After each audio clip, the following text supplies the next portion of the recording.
এই তো দেখালাম অযোধ্যা নগরীর ছবিটা, আরও দেখাবো অর্থাৎ প্রতি মুহূর্তে কিভাবে রং বদলাচ্ছে অযোধ্যা নগরীর। গোটা দেশের মানুষ আজ সেদিকেই তাকিয়ে রয়েছেন, একই সঙ্গে আমাদের রাজ্যেরও প্রত্যেকেই সেই দিকে তো আমাদের নজর থাকবে। কিন্তু এরই সঙ্গে এই যে রামের মাহাত্ম্য, আজকের এই দিনে দাঁড়িয়ে মন্দির প্রতিষ্ঠা, এই সমস্ত বিষয় নিয়ে আলোচনা করব আমরা। আমাদের সঙ্গে এই মুহূর্তে আলোচনায় যিনি উপস্থিত রয়েছেন, প্রথমে তাকে স্বাগত জানাই রিপাবলিক বাংলায়।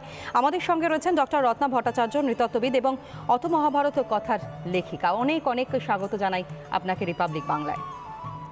আর এরই সঙ্গে সঙ্গে আজ যে মহেন্দ্রক্ষণের অপেক্ষা গোটা দেশের মানুষ করছিল, তার তো অবসান হতে চলেছে। এবং একই সঙ্গে এটা তো বলাই যায় যে কোথাও গিয়ে যেন ভারতবর্ষের মানুষ অপেক্ষা করছিল আজকের এই দিনটার জন্য। দীর্ঘ একটা লড়াই আমরা জানি, এবং সেই লড়াইয়ের কোথাও যেন আজ গিয়ে জয়, এবং সেই জয়ের নিশান কিন্তু আজ দেখা যাচ্ছে এই অযোধ্যা নগরীতে। কি বলবেন আপনি? ধন্যবাদ জানাচ্ছি তোমাকে।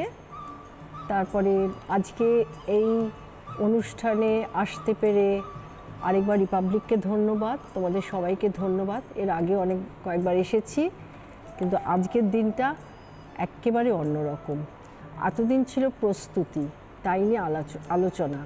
আজকে একেবারে মহেন্দ্রক্ষণে এসে পৌঁছেছি, এবং তাতে অযোধ্যায় না গিয়েও যে ভাগ নিতে পেরেছি, এর জন্য নিজেকে আমি ধন্য মনে করছি। রিপাবলিকে তাই জন্য অনেক অনেক ধন্যবাদ। একেবারে আপনি বলছিলেন। আচ্ছা, আসলে একটা দীর্ঘ লড়াইয়ের পর সেই লড়াইয়ে আমরা সব সামিল হয়েছি, কিন্তু কে ছিলেন আমাদের সামনে? স্বয়ং শ্রীরামচন্দ্র। তিনি তার এই রিয়েল এস্টেটের লড়াইটা 500 বছর ধরে করেছেন। আজকে আমরা যখন একদম লড়াই শেষ, আমাদের প্রাপ্তি পেয়েছি, আমরা আজকে রামলালাকে তার জায়গায় প্রতিষ্ঠা করতে পারবো। এই আনন্দে মানে আকাশ বাতাস উদ্বেল হয়ে উঠেছে, ভারতবর্ষ কেন, ভারতবর্ষের বাইরে থেকেও। এবং আমার এক বন্ধু ইউএসএতে থাকে, সে বলেছে আমার বাকেট লিস্টে ছিল আমি রাম জন্মভূমির উদ্বোধনের দিন যাব। তা সে সেই বাকেট লিস্ট অনেক অক্টোবরের আগেই সে সব কিছু বুক করে রেখেছিল। তার স্ত্রী বিদেশিনী, কিন্তু সে মনে প্রাণে রাম ভক্ত। সে এসেছে বাবা মাকে নিয়ে, সে গেছে অযোধ্যায়। তার বাকেট লিস্ট পূর্ণ হোক, আমি তাকে স্বাগত জানাচ্ছি এখান থেকেই। আর এরকম অনেকেই আছে। তা আমার বক্তব্য হচ্ছে, এই যে রাম মর্যাদা পুরুষোত্তম, তিনি মর্যাদা পুরুষোত্তম কারণ তিনি তো পরিপূর্ণ পুরুষোত্তম, তিনি পরিপূর্ণ। তার শিক্ষা শুরু হয়েছিল বশিষ্ঠ ঋষির কাছে, এবং বশিষ্ঠ ঋষি রামকে যে শিক্ষা দিয়েছিল, তাদের যে কথা হয়েছিল বা উপদেশগুলো যোগ বশিষ্ঠ বলে তাতে লেখা আছে। সেখানে তিনি রামকে বলেছিলেন 16 বছর বয়সে যে তুমি ঈশ্বর, গুরু এদের ভজনা না করে তুমি নিজেকে এনার্জাইজ করো, বিষ্ণুর তুমি অবতার, বিষ্ণুর এনার্জিতে তুমি মেশো, তোমাকে সেইখানে উঠতে হবে। রাম সত্যি যে আমাদের বিষ্ণুর অবতার, তার প্রতিটা কর্মে, প্রতিটা জিনিসের মধ্যে আমরা সেটা বুঝতে পেরেছি। এ তো গেল রামের ওঠার কথা। কিন্তু আজকে রাম তো স্বয়ং আমাদের ভগবান। আজ তিনি তার অসম্ভব বলিষ্ঠ চরিত্র, তার যা কিছু তিনি করেছেন তার কর্মের মধ্যে দিয়ে, তার চরিত্র গঠনের মধ্যে দিয়ে, সব কিছুর মধ্যে দিয়ে তিনি প্রমাণ করেছেন তিনি পুরুষোত্তম। তার রাজ্য রামরাজ্য, আমরা সেই রাজ্য আমাদের দেশে আসুক তার দিকে তাকিয়ে আছি। আস্তে আস্তে আমাদের দেশে সনাতনরা জাগছে। আজকে আমি আসার পথে দেখলাম সল্টলেকেও এক প্রসেশন বেরিয়েছে, যারা যাচ্ছেন হাতে রামের পতাকা নিয়ে। আমার খুব ভালো লাগলো, বেশ বয়স্ক লোকেরাও রয়েছেন তাতে।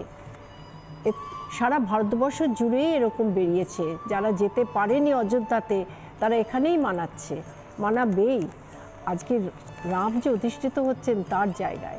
আমার একটা কথা মনে পড়লো যে এক ভদ্রলোক, জুইশ ভদ্রলোক, নামটা আমার এখন মনে নেই, উনি ভারতবর্ষে শেষ জীবন কাটিয়েছেন। 7 বছর উনি অযোধ্যাতে ছিলেন। তা উনি লিখেছেন তার বইতে, এক্ষুনি রেফারেন্স দিতে পারছি না, লিখেছিলেন যে জন্মভূমির ভেতরে একটা বেদি আছে। বেদিটা অনেকটা ক্রেডলের মতো দেখতে, বাচ্চাকে যে ক্রেডলে শোয়ায়, এবং উনি দেখেছেন পার্টিকুলারলি রামনবমীর দিনেই মহিলারা এসে ওই ক্রেডেলটা ঘুরে ঘুরে সেই শিশুকে গান শোনায়, লোরি বলে না, তাই করে, এবং উনি তার স্কেচও এঁকে গেছেন। এটা তো আর তো প্রমাণ করা পড়ে না যে এটা আমাদের জন্মভূমি। স্বয়ং আকবরই তো 6 বিঘে জমি দিয়ে গেছিল হনুমান টিলাতে, এবং তার গভর্নর সই করেছিল যে শিলমোহর, তাতে লেখা আছে রাম জন্মভূমি স্থল। যা কিছু এফআইআর হয়েছে, যা কিছু হয়েছে, তারা লিখেছে, ব্রিটিশও পর্যন্ত, থানেদারও পর্যন্ত তলায় লেখা আছে রাম জন্মভূমি স্থল। আর কি প্রমাণ লাগে? তবু রামলালাকে কাগজ দেখাতে হয়েছে। যা হোক, সব অবসান হয়ে গেছে বিতর্কে। আমরা জিতেছি আমাদের রামলালা নেতৃত্বে, এবং আমাদের রাম আজকে পুনঃপ্রতিষ্ঠিত হচ্ছেন। আমাদের প্রধানমন্ত্রী যাচ্ছেন তাকে প্রতিষ্ঠা করার উৎসবে অংশগ্রহণ করতে। তিনিই হবেন প্রধান প্রতিষ্ঠা করার। এখন উনি যে প্রতিষ্ঠা করতে যাচ্ছেন, তার জন্য উনি নিজেকে কিভাবে প্রস্তুত করেছেন এটা কিন্তু দেশবাসীর জানা দরকার। কারণ যোগী তো যোগ্যতা ছাড়া হয় না। আমাদের প্রধানমন্ত্রী যোগ সাধনা করেন, এসব আমরা জানি। উনি খুব নবরাত্রি রাখেন, উনি উপোস করেন, এগুলো সবই জানি